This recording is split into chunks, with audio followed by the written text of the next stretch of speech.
আজকে আমরা মাধ্যমিক ভূগোল অর্থাৎ মাধ্যমিকের যে ভূগোল ও পরিবেশ যে বইটা আছে তার 4 নম্বর চ্যাপ্টারের 2 নম্বর কোশ্চেনগুলো নিয়ে আলোচনা করব।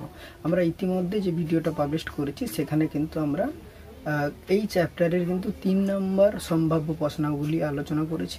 এটাতে আমরা 2 নম্বর কোশ্চেনগুলো আলোচনা করব। তো যারা দেখোনি সেই ভিডিওটা সেটা দেখতে পারো, কারণ এটা থেকে 7 নম্বরের কোশ্চেন আসবে। আর অনলাইন কোচিংয়ে কিন্তু আমরা একাধিক ভিডিও বানাতে পারবো না, আর বেশি সময়ও থাকবে না, কারণ তোমাদেরকে বিভিন্ন সাবজেক্ট স্টাডি করতে হবে। কারণ বিশেষ করে মাধ্যমিক যারা এইচএস তোমাদের কাছে সময়টা অনেকটা কম, আর সেই কারণে বাড়িতে থাকো, সুস্থ থাকো, কারণ এই টাইমে কিন্তু করোনা এফেক্ট চলছে। আর সেই কারণে এইটুকু জানো যে বাইরে তুমি যদি না যাও, বাড়িতে কিন্তু তোমার বাড়িতে করোনা আসবে না। সুতরাং বাইরে গিয়ে করোনাকে নিয়ে আসো না, বাড়িতে থাকো, প্রপার স্টাডি নাও, তুমি দেখবে রেজাল্ট অবশ্যই ভালো হবে। সেক্ষেত্রে আমরা অবশ্যই তোমাদেরকে হেল্প করব। আজকে 2 নাম্বার যেগুলো আসে সেই কোশ্চেনগুলোই আলোচনা করব। তো প্রথমে বলা হচ্ছে কি বজ্র কাকে বলবো, সে প্রশ্ন নিয়ে আলোচনা করব। তারপরে আলোচনা করব 3R কি, 4R কি। এছাড়া আলোচনা করব ভরাটকরণ বলতে কি বুঝি, কম্পোস্টিং, স্কাবার, ই ওয়েস্ট বা ইলেকট্রনিক্স বর্জ্য, চিকিৎসাজাত বর্জ্য, জৈব ভঙ্গুর, ভার্মি কম্পোস্টিং, বর্জ্য ব্যবস্থাপনা, এইগুলো নিয়েই কিন্তু আমরা আলোচনা করব। ইতিমধ্যে আমরা যদিও বর্জ্য বলতে আলোচনা করেছি, তো আজকে অল্প হলেও একটু বলে দিই। কারণ বর্জ্য বলতে সেই সমস্ত উপাদান বা দ্রব্যকে বলবো যেগুলো আমার কাছে অপ্রয়োজনীয়, সেইগুলোকে বলবো কি বর্জ্য। অর্থাৎ আমার আর কাজে লাগছে না, সেটা আলাদা কারোর যদি লাগে তার কাছে সেটা সম্পদ, তার কাছে বর্জ্য নয়, আমার কাছে সেটা বর্জ্য ছিল। আবার উনি যদি বা যাকে দিয়েছিলে তুমি, উনি যদি ফেলে দেন, উনার কাছে আবার সেটা কিন্তু বর্জ্য হয়ে যেতে পারে। তো এই হলো বর্জ্য। এরপরে যদি বলি 3R কি, 3R বলতে 3টা প্রসেসকে একত্রে বলা হচ্ছে কি 3R। সেই 3টা কি, রিডিউস বা পরিমাণগত হ্রাস, রিসাইকেলিং বা পুনর্নবীকরণ, রিইউজ বা পুনর্ব্যবহার। এই 3টি আরকে একত্রে বলা হচ্ছে কি 3R। এই প্রসেসগুলো আমরা কিন্তু বিস্তারিত আলোচনা করেছি। তো এখানে আমরা আলোচনা করছি না, ভিডিওর শেষে আমরা আরেকবার না হলে এই 3R এর পূর্ণাঙ্গ প্রসেসগুলো আলোচনা করব। তার 4R বলতে কি, 3R বলতে বললাম কি রিইউজ, রিডিউস এবং রিসাইকেলিং 3R ছিল।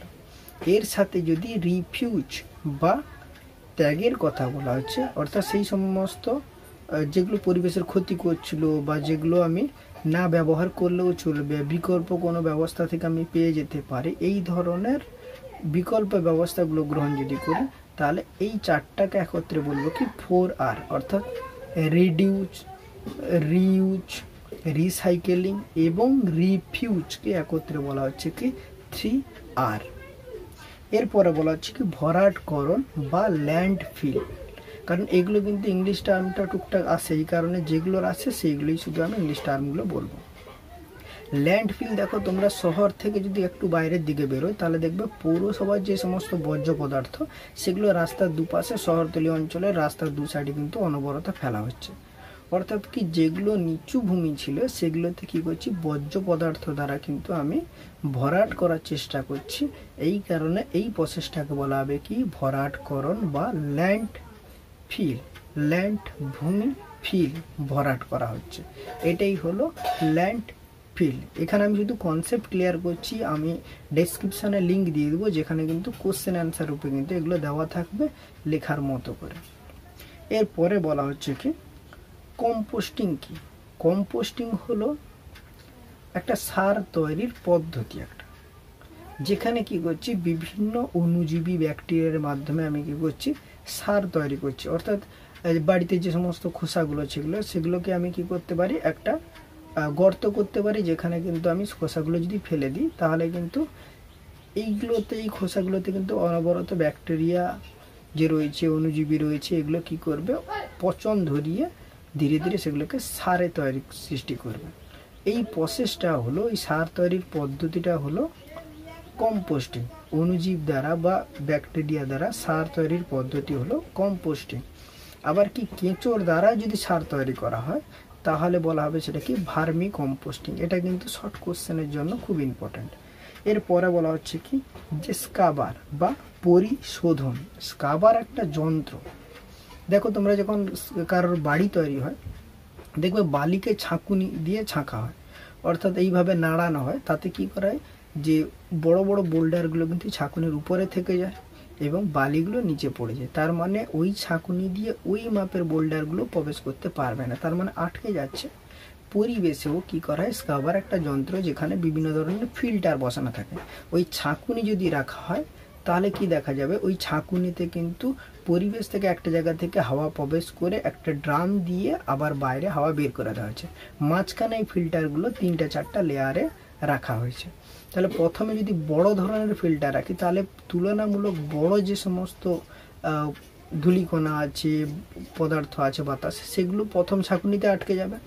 তারপরে যেগুলো পাস করে যাবে প্রথম ছাঁকুনি দিয়ে, তারপরে আবার ছোট্ট ছিদ্র জালের একটা ছাঁকুনি ফিল্টার দেওয়া থাকবে, সেখানে আটকাবে। তারপরে আরও ক্ষুদ্র রাখা হবে যেখানে আটকে যাবে ছোট ছোট এগুলো। তাহলে লাস্টে কিন্তু আবার পরিশুদ্ধ বাতাস কিন্তু বাইরে পরিবেশে ছেড়ে দেবে।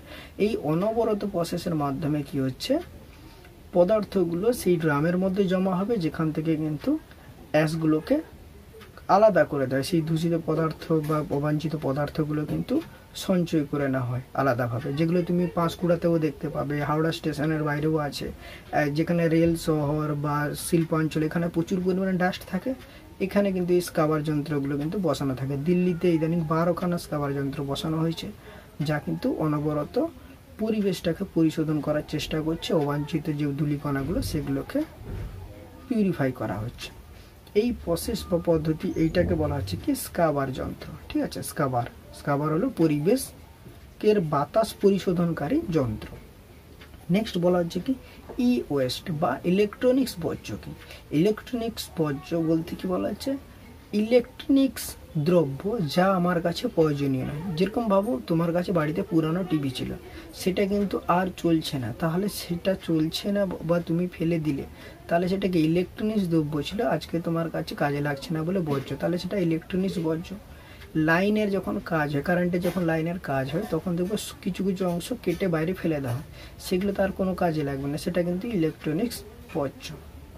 আবার ভাঙা মোবাইল বলতে পারো, কম্পিউটার বলতে পারো, এগুলোও কিন্তু আমাদের কাজে যখন লাগবে না, যেগুলো ফেলে দিচ্ছি ইলেকট্রনিক্স দ্রব্য, সেগুলোকে বলবো কি ইলেকট্রনিক্স বর্জ্য। এটাই হলো ই বর্জ্য, এই ইলেকট্রনিক্স বর্জ্য বা ই ওয়েস্ট। চিকিৎসা সংক্রান্ত বর্জ্য বলতে কি বোঝো? চিকিৎসা সংক্রান্ত ফিল্ড থেকে, অর্থাৎ হসপিটাল থেকে বা ডাক্তারের নার্সিংহোম থেকে, এগুলো থেকে কি হচ্ছে যে বিভিন্ন পদার্থ, বর্জ্য পদার্থকে বাইরে ফেলে দেওয়া হয়। যেমন ধরো যেগুলোর ডেট পেরিয়ে গেছে ওষুধ, সেগুলো চিকিৎসা সংক্রান্ত দ্রব্য, সেগুলো আর তোমার কাজে লাগবে না, সেটা বিষ হয়ে গেছে, সেটাকে বাইরে ফেলে দেওয়া হচ্ছে। আবার ধরো রক্ত পরিষ্কার করা যে তুলোগুলো, সেগুলো কিন্তু বর্জ্য, আর তো তাকে কাজে লাগানো যাবে না। একবার সিরিঞ্জকে ইউজ করা হলো, তারপর নেক্সট বার নিশ্চয়ই সেই সিরিঞ্জকে আর ইউজ করা যাবে না। তার মানে এই সমস্ত যে বর্জ্যগুলোকে বলবো করবেন যে চিকিৎসা সংক্রান্ত বর্জ্য, অর্থাৎ চিকিৎসা ক্ষেত্র থেকে বাতিল হয়েছে যে সমস্ত বর্জ্য, সেগুলোকে বলবো কি চিকিৎসা সংক্রান্ত বর্জ্য। নেক্সট, বর্জ্য ব্যবস্থাপনা বলতে কি বোঝো? দেখো, বর্জ্য ব্যবস্থাপনায় বলা হচ্ছে কি যে আমি বর্জ্যকে কিভাবে নিয়ন্ত্রণ করব, অর্থাৎ বর্জ্য নিয়ন্ত্রণ করার যে বিভিন্ন পদ্ধতি বা পদক্ষেপ নেওয়া হচ্ছে, সেটাকেই বলা হবে কি বর্জ্য ব্যবস্থাপনা। অর্থাৎ কি কি ব্যবস্থা গ্রহণ আমি করছি যাতে পরিবেশের ভালো হয় বা পরিবেশের দূষণ কমানো যায়, অর্থাৎ বা যে সমস্ত বর্জ্য ছিল তো এগুলোকে আমরা কিভাবে নিয়ন্ত্রণ করতে পারবো, এইগুলোকেই একত্রে বলা হচ্ছে কি বর্জ্য ব্যবস্থাপনা। তো যেটা আমরা বলেছিলাম যে 3 নাম্বার হিসাবে আমরা একটা জিনিস আলোচনা করব, সেখানে বলেছিলাম কি 3R এর ক্ষেত্রে রিসাইকেলিং খুব ইম্পর্ট্যান্ট। এগুলো 2 নম্বরের জন্য আছে। রিসাইকেলিং বলতে বলা হচ্ছে কি পুনর্নবীকরণ, অর্থাৎ পুনর্নবীকরণে কোনো একটা দ্রব্যকে আমি সরাসরি ত্যাগ না করে তাকে আমি একটা কেমিক্যাল প্রসেসের মাধ্যমে আমি তাকে নতুন একটা রূপ দিব, যা কিন্তু আমার কাছে আবার সম্পদ হিসাবেই ফিরে আসবে। সেই সমস্ত পদ্ধতিকে বলবো কি রিসাইকেলিং। এখানে কিন্তু একটা রাসায়নিক বিক্রিয়া সবসময় ইনভলভ থাকবে। এটা গঠনগত পরিবর্তন শুধু হবে না, তার রাসায়নিকগত পরিবর্তনও কিন্তু ঘটবে। দ্বিতীয় বলা হচ্ছে কি গুণগত মানটা কিন্তু হ্রাস হয়ে যাবে। সেই গল্প হিসাবে আমরা আগের ভিডিওতেও বলেছি যে সেই 20 টাকার যে খাতা যেটা ফ্রেশনেস থাকে খবরের কাগজ বা ডিমের ট্রে এগুলোতে সেই ফ্রেশনেস থাকে না। তার মানে প্রথম যে ফ্রেশ কাগজটা ছিল সেটাকে কেমিক্যাল এর মাধ্যমে বারবার ধুয়ে ধুয়ে যে কাগজটা পাওয়া গেছে সেটাকে আমি কিন্তু খবর কাগজ হিসাবে ব্যবহার করছি। আবার কি এই খবর কাগজগুলো যখন বারবার ব্যবহার হলো, অর্থাৎ একবার ইউজ হওয়ার পরে সেটা কিন্তু আর নিশ্চয়ই খবর কাগজ বানানো যাবে না, তাকে আমি কি করলাম ডিমের যে ট্রেগুলো আছে সেগুলোর কাজে আমি লাগাতে পারি। তাহলে এইগুলো কিন্তু কাগজ এমনি জলে গুলিয়ে তৈরি করলে হবে না, এটাকে একটা কেমিক্যাল প্রসেসের মাধ্যমে নিয়ে আসা হয়। এই পদ্ধতিটাকে বলা হচ্ছে কি রিসাইকেলিং। রিইউজ অর্থাৎ একটা দ্রব্যকে আমি বারবার যদি ব্যবহার করি তাহলে বলতে পারি কি সেটা রিইউজ করলাম। সেখানেও একই ঘটনা বলেছিলাম আগের ভিডিওতে যে খবরের কাগজটাকে আমি প্রথম ক্ষেত্রে পড়েছিলাম, পড়ার পরে সেটা আবার মশলা মুড়ির দোকানে ঠোঙ্গা হিসাবেও দেখতে পেয়েছিলাম। তাহলে এখানে কিন্তু কোনো রাসায়নিক পরিবর্তন ঘটেনি, শুধুমাত্র আমি তার রূপের পরিবর্তন ঘটেছি। এখানে কিন্তু কোনো কেমিক্যাল প্রসেসের মাধ্যমে যায়নি, গুণগত মান হ্রাস হয়নি, তার গঠনগত পরিবর্তন ঘটিয়ে কিন্তু ব্যবহার করছি। তাহলে সেই খবর কাগজটা নেক্সট বার ব্যবহার করলাম, আবার মশলা মুড়ি খাওয়ার পরে সেটাকে আমি কী করলাম আমি পোড়ালাম, তাহলে কিন্তু যা কিন্তু আমি সার হিসাবেও গাছের গোড়ায় দিতে পারি। তাহলে দেখতে পাচ্ছি সেই খবর কাগজকে আমি বারবার 3টা রূপে ব্যবহার করলাম। কিন্তু খবর কাগজ পোড়ানো কিন্তু কেমিক্যালি পরিবর্তন হবে। আমি তার আগে পর্যন্ত যদি তাপ নেওয়া পর্যন্ত বলি তাহলে কিন্তু শুধুমাত্র গঠনগত পরিবর্তন ঘটিয়েছি, বারবার ইউজ করার চেষ্টা করছি। একটা খবর কাগজকে 3বার ব্যবহার করলাম সেইটা দেখানোরই চেষ্টা করছি। এতে কি হচ্ছে, আমি আগুন পোড়ানোর জন্য স্পেশালভাবে নিশ্চয়ই কাগজ তৈরি করিনি, আবার ঠোঙা তৈরির জন্য আমি স্পেশাল কাগজ নিয়ে আসিনি, আবার কি আমি খবর কাগজের যখন পড়ছিলাম তখন সেই কাগজটাকেই আমি বারবার নিয়ে গেছিলাম এগিয়ে। এটা হলো রিইউজ, বারবার ব্যবহার করলাম, একটা দ্রব্যকে বারবার ব্যবহার করলাম। রিডিউসের ক্ষেত্রে বলা হচ্ছিল কি যে বড় কোনো পেপার এলাকা হতে পারে বা তুমি থার্মোকলের বিভিন্ন অনুষ্ঠানে দেখবে থার্মোকলটাকে 1 বস্তা থার্মোকল নিয়ে আসা হলো, যেটা খাওয়ার প্লেটের কথাই ধরুন বলছি।